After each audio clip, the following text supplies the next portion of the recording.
I was a private first class, which is was automatic, so I didn't get any promotions. My name is Lynn Oz, and I was in the airborne infantry. Basically, I was a rifleman. I felt it was a duty, an obligation, and a need. No, nobody liked combat as such, but you know, war is hell, and it's not easy, but I accepted what was given to me, and I don't think I ever complained to anybody about it. I can't say I liked it. I'm a good expert shot. Staying alive is something you learn real fast. You learn how to duck the bullets. You learn how to duck the various artillery that came in, and you learned how to survive in deep snow, digging a foxhole about every third night and moving forward into deep snow. My mission became survival, is what you might say. December 31, they placed us in trucks and moved us towards Bastogne. And during that period, the weather was just unusually horrible. That was about 45 days after we'd started our combat, but 45 days of combat is a long time, and 45 days without shelter is a long time. In my foxhole on the night of January 6th, I was in the foxhole, and there usually were two people in each foxhole.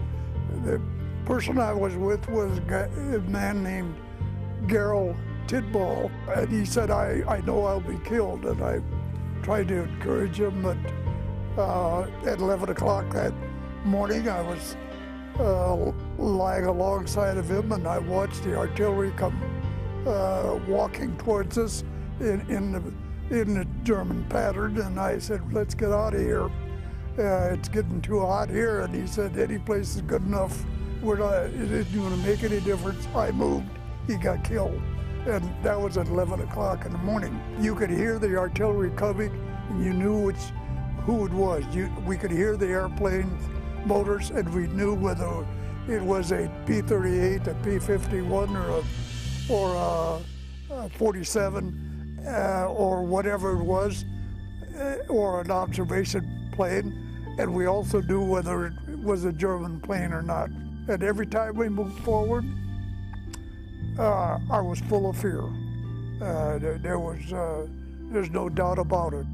On the 25th, artillery was firing, and I got a wound in my left arm, and eventually trailed my way back to the hospitals and on the other side of the river. So eventually got back to the United States on just before Memorial Day. I got back to law school as an example.